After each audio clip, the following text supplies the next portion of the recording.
The Alpha Sessions with Emma Joyce. This is the Alpha Sessions, and I'm here with March, which I'm so excited because we've been playing her tracks on the show for what feels like ages, but I think just a couple of months. How are you doing? You all right? Yeah, good. Very well, thanks. How are you? Yeah, good, thank you. I wanted to ask you, how did your musical journey start for you? I guess the cliche is that it started really early because my parents were musicians and like lots of music in the house. But actually, I didn't really start like writing stuff properly until I was studying music at college.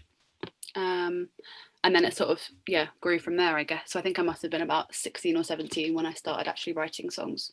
And I also wanted to ask you about your latest single, which, like I said before, we've played on the show, called Change. What's that about?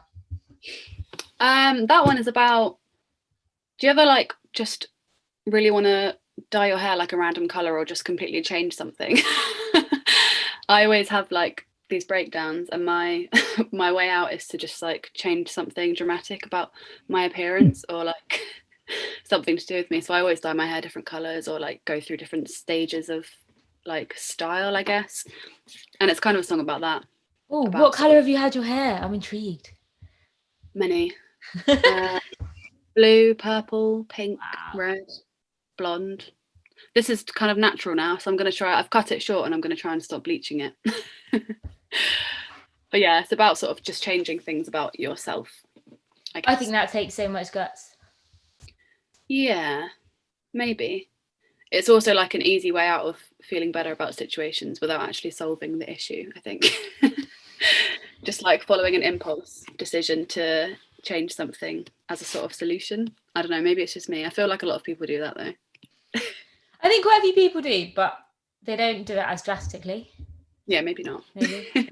I think that takes like a massive amount of courage and guts. And hair ruining.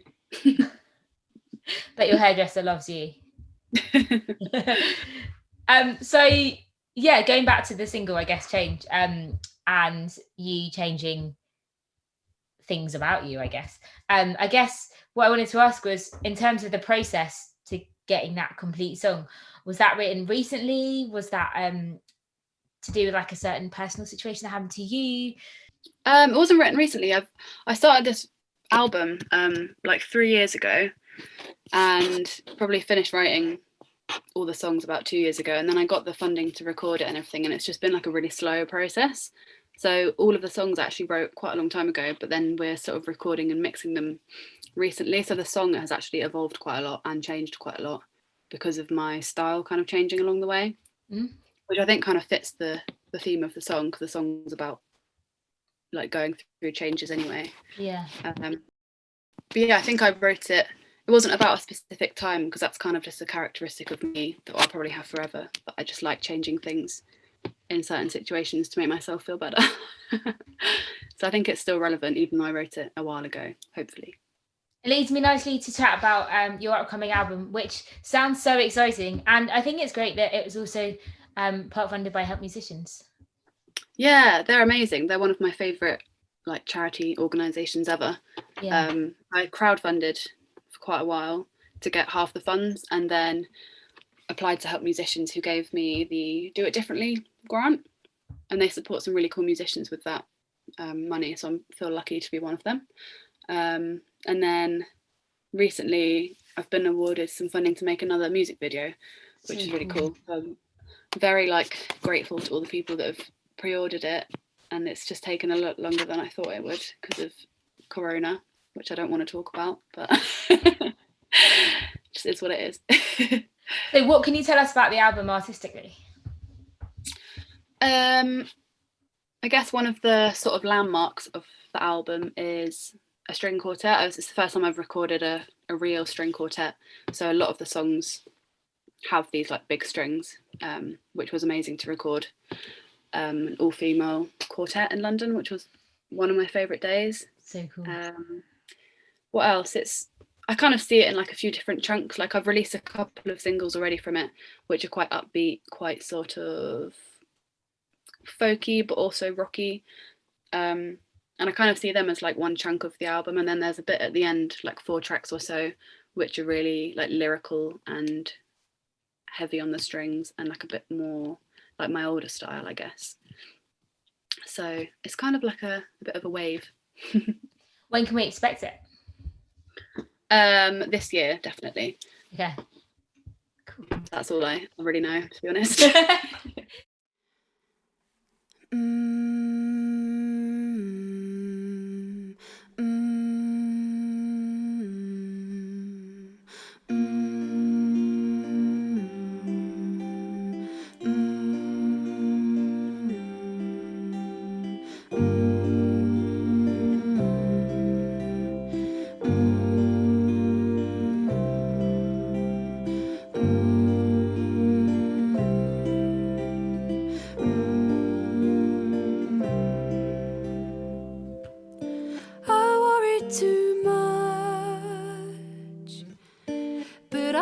Sit and watch this thing any longer.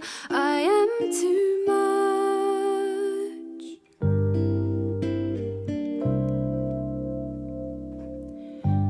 but there's nothing in me, and everything I know is already owned by some identity.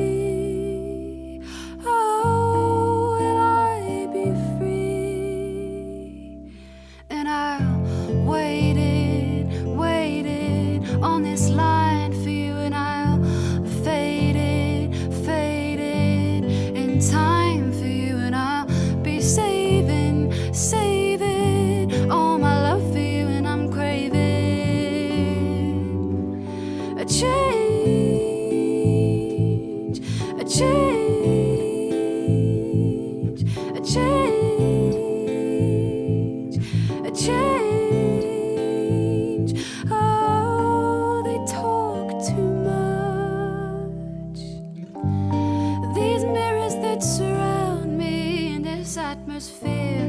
And I won't disappear.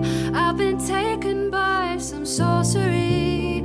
It's inside of me, and I'll waiting on this line for you, and I'll fading in time for you, and I'll be saving all my love for you, and I'm craving a change, a change, a change, a change. Oh my God, I've been taken by a wind, and I have to go. I don't want to tell my friends. Oh my God, I've been taken by a wind, and I have to go. I don't want to tell my friends.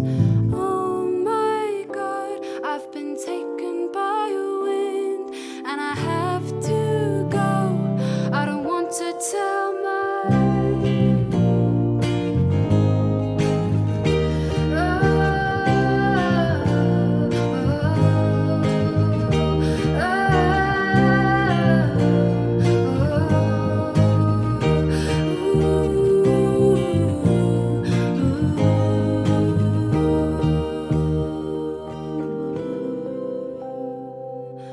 I'll be saving all my love for you. I'll be saving all my love for you. I'll be saving all my love for you. I'll be saving all my love for you.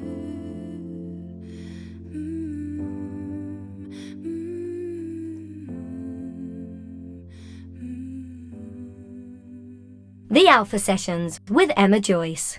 You've been one of the few artists that we've interviewed this year that has managed to do a gig.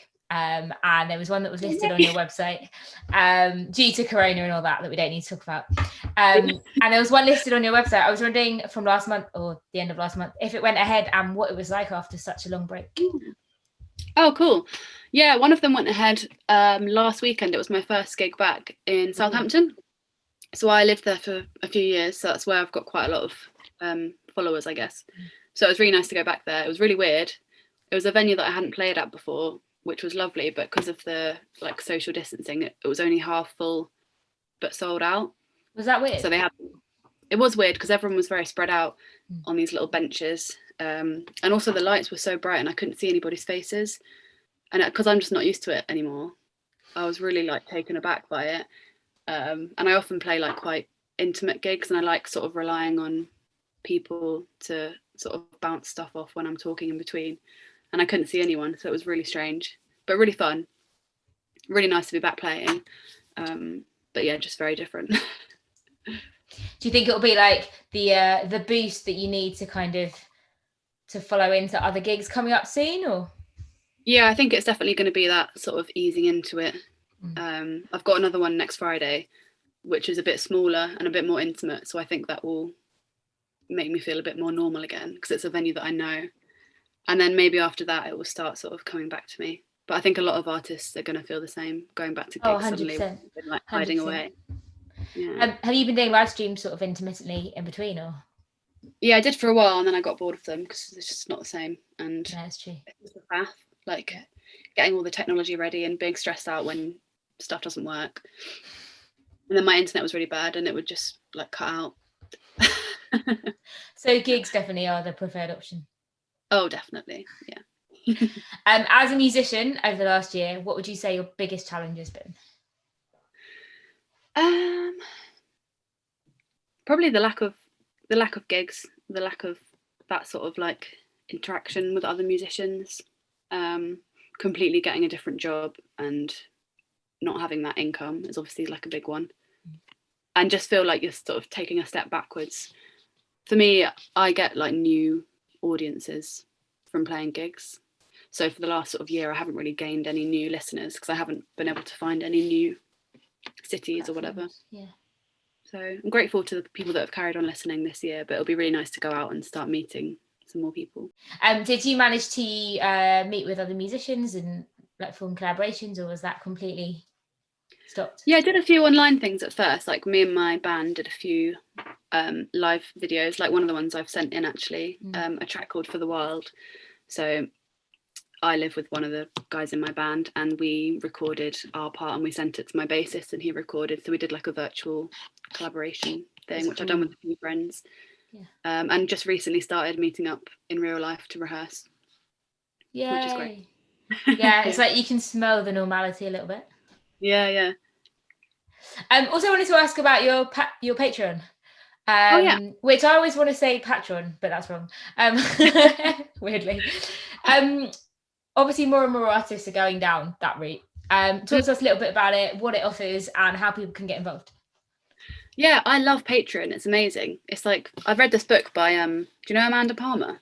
Yes. Well, I don't know her, but I know of her. Yeah. So I didn't really know of her until I got recommended this book, and then I read it, and she talks a lot about how she basically crowdfunded her whole career, I guess, and she had like a Patreon and everything, and I got inspired to set one up, and it's just sort of grown. It's not huge. I've got about 30 I think now at the moment, but it's just such a nice way to have like an immediate audience for ideas that I'm trying out, whatever. I post to them every month in an email, and I also just update them. It's sort of like a Facebook feed, but only they can see it.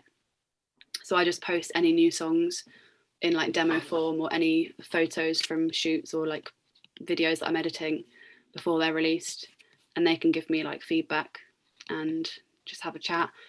I've done a few gigs just for patrons as well. Patrons. I think they're called patrons, yeah. So for people that don't know what it is, it's kind of like having subscribers, isn't it? Yeah, it's like having subscribers. There's different monthly or yearly fees. So it's really, really flexible. I've got some that are like £1 or £2 a month, and it goes up to like bigger donations. And in return, they have access to this private feed. And the different tiers unlock like different levels. So some of my higher tiers get free entry to gigs if it's possible, and one of the highest tiers you get like a painting done by me. Wow. Some other stuff, and then like the lower tiers you get to see this feed and receive like a monthly update. It's just a really cool way for people to support musicians, and I support a couple of other people as well, and it's really nice to just be in that little loop. And what's cool about it also is it's not just music. Like you can sort of allow for writing or art, or which leads me to my next question, which is, well, not really a question, but you're an incredible artist as well and painter. And I wanted to know, like, do you sort of paint work that goes alongside the music? Are they connected? Are they entirely separate? How does that work? I think they're sort of separate so far, but I've made them link up sometimes. Like I've done a couple of paintings that I then animated for a music video, but I didn't sort of paint them initially with that idea. I think they're separate. I think painting is more of like a recent hobby, and it's something that I literally just do for fun. I wouldn't even really call myself an artist. Maybe I am, because I do paintings now. You definitely are. Thank you. But yeah, it's more of like a fun thing, because sometimes, I don't know about, are you like a musician or artist or? Nope. No. Just a big fan and have a lot of interest. Oh, nice. But you know when you do something as like work as well, and it kind of becomes less of a hobby. I feel that with music. I enjoy music less sometimes because I'm trying to do it as a career, whereas painting and art is purely just for fun and relaxation. So I love it.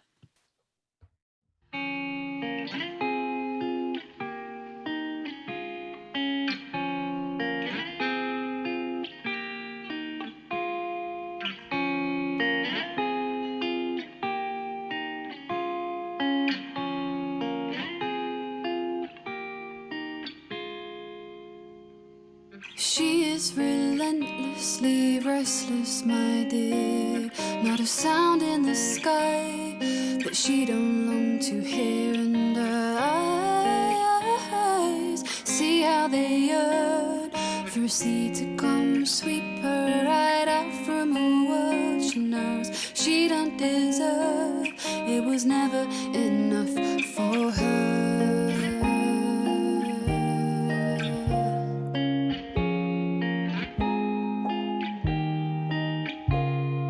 You and your piercing presence, my love. You just reach out and move the moon right from above me. And your mind wonders like no other I've seen. So won't you wander over there and act like the lover she needs, but she don't deserve. It was never enough for her. And a damaging word.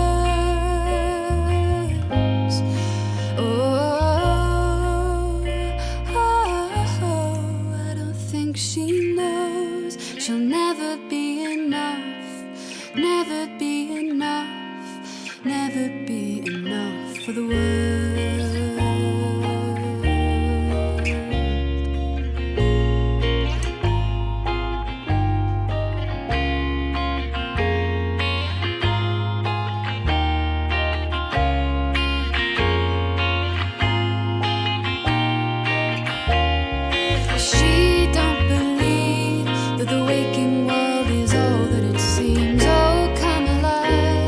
Come alive in my dreams tonight.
enough, never be enough for me.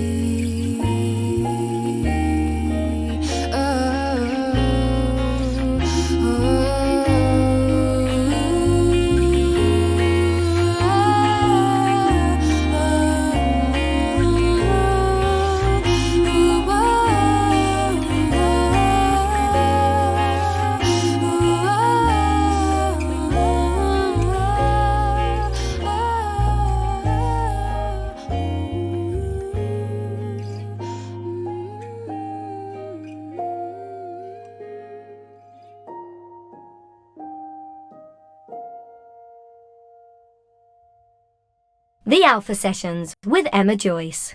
So we first found out about you from your track that you sent across, Simply. I wanted to ask you about that. What is it about? And when I first heard it, obviously didn't know who you were. And I just heard it and it kind of made me go, whoa, like that sounds really cool. So yeah, I just wanted to know like how you created it and what it's all about. Yeah, sure. I wrote that just before moving out of my old like family home. So it's like the last song I wrote on our piano there that we had. Oh, wow. Well, my mum still got it, but I don't have access to it that much anymore. That's not relevant to what it's about though. It's about a relationship, friendship that goes wrong, and then the only way this person can like help themselves is to love themselves or open up doors. That sounds like really pretentious, doesn't it? No. No, it doesn't. Yeah, I guess it's just about like trying to fix somebody, but then realizing that they just need to deal with their problems on their own, basically. Wow. That kind of thing. And yeah, I wrote it a while ago, and then it sort of started as like a piano ballad, and then it quickly turned into like a more electronic, poppy, like chamber pop kind of thing. That makes so much sense because you enter the song and you think it's going to be like quite chilled and really ballady, and then suddenly everything kicks in and you're like, whoa. Yeah. Most of my songs do start as like piano ballads or really folky guitar songs, but that's not really the sort of music that I really want to write. I always want to add loads in production and make it sort of a different vibe. You've also supported some amazing acts, Ray Morris, Rosie Plain, Band of Skulls, Meadowlark, Magic Hunter. What's that like? And was it really nerve-wracking, or did you get to meet them and it was really chill? Or yeah, a bit of both. Some of them are really, really chill. Like Rosie Plain, I've been listening to for ages. Yeah. And her and her band came to play at the Joiners in Southampton, where I was living at the time. And I knew the venue and I knew the area really well. And I knew the promoter as well. So that was really chill. I was obviously like buzzing to support her. And I got to meet them and they were all lovely. And I'd seen them recently at Glastonbury as well. Oh, cool. So it was the second time I got to see them. That was really cool, and we're still in touch. And then, yeah, supported Ray Morris. She did like a competition for local support. Oh, nice. I applied to play at the London one and was successful. And that was a bit nerve-wracking. I mean, I've been listening to her since I was like 12 or something. She's amazing. Yeah. Yeah, it was really cool to, one, just hear her live again, and two, like get to meet her, and we did a little duet, and yeah, it was really cool. Nice. Yeah. Who's on your current playlist? Ooh. Fiona Apple. St. Vincent's new album. Love St. Vincent's new album. It's really good. Definitely a grower. I listened to it the first time and I was like, okay, it's not my favourite. And I've listened to it a few more times now and it's just a masterpiece. Who else? Phoebe Bridgers. Yes, she's amazing. Yeah.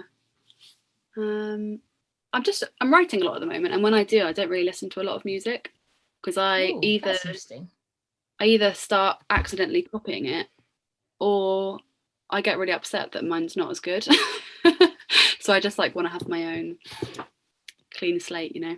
Yeah, I get that. So I did a bit of nosing around on the internet, and I realised that some of your fans are called marches, and I think this is quite sweet because it kind of it's kind of a bit like the Lady Gaga fans being called Little Monsters, or One Direction fans being called One Directioners, or whatever. And I just thought, like, being a marcher is so cool. It kind of, like, the term insinuates that there's almost like a form of activism without even realizing. Yeah.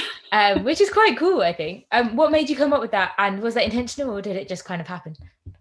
No, that was not intentional. I didn't even think about that when I chose this like stage name, and then it happened. Like, I've got a couple of really cute, loyal fans who just name themselves the Marchers, which is nice. Cool. The name, I used to go by my name, Kitty O'Neill, but I felt like I was being a bit like pigeonholed into like a singer-songwriter kind of thing, and I felt it more difficult to change like my direction and write different genres. If I was kind of like attached to a name, because I feel like a lot of, well, not always, but a lot of sort of folky singer-songwriters who have their name, I don't know, it feels like a bit more personal, and I wanted to have like a different name, so I just came up with March. I don't really know why. I'm born in March, so that was a start. I really like spring months. March is my favourite month, so I just thought it had a good ring to it. Yeah, that's cool. Yeah, and the Marcher thing is cool. Yeah, I really like that. So gigs are sort of back up and running, and if you got a call tomorrow and you were told that you could do a gig anywhere in the world, where would it be?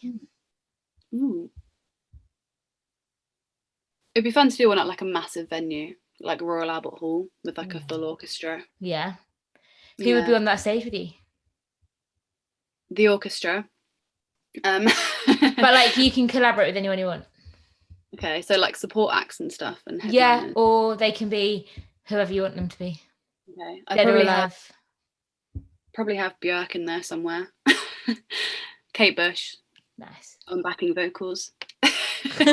Cool. Maybe some of the band members of Radiohead. Okay. It could be cool. So Björk, Kate Bush, and some of the band members of Radiohead. Yeah. And you're all sitting backstage chilling. What would be on your rider? Probably like some pom bears. So random. I've got like a really weird ritual that I have to brush my teeth before I go on stage. Oh, that's interesting. So I don't know what it is. I feel like my mouth needs to be like cleansed before I start singing. It's very strange. There may be some like toothpaste and a toothbrush. And then I normally have like some sort of whiskey or rum. To be drunk before or after?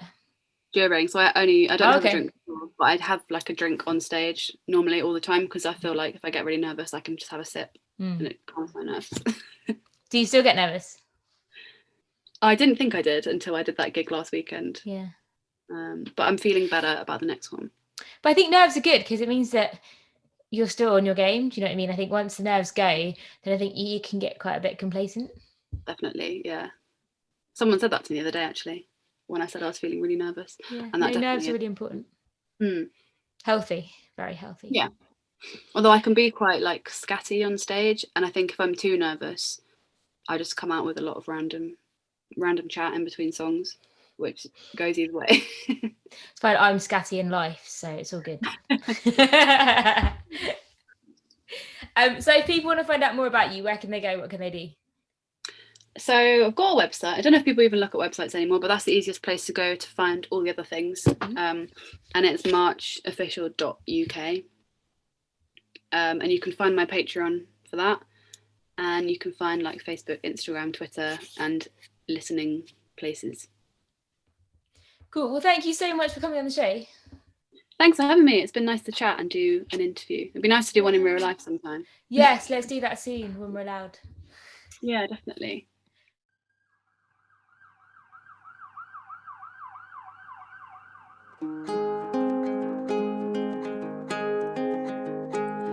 I've just been to see my sister. She has a baby now.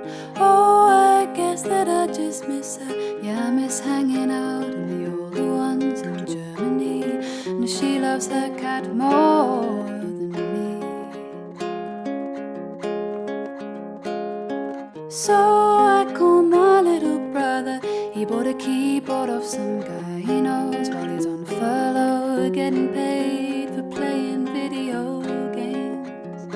And yeah, he kinda floats around, but I know that he'll figure it all out.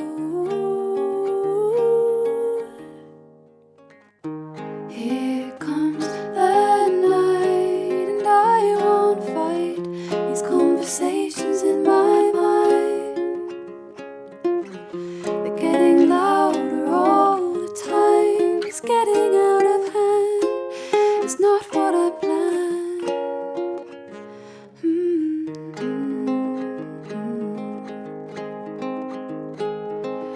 I'd been staying with my mother in the living room when she finally moved into another town, 50 miles from Frome. I really hope she's happy now.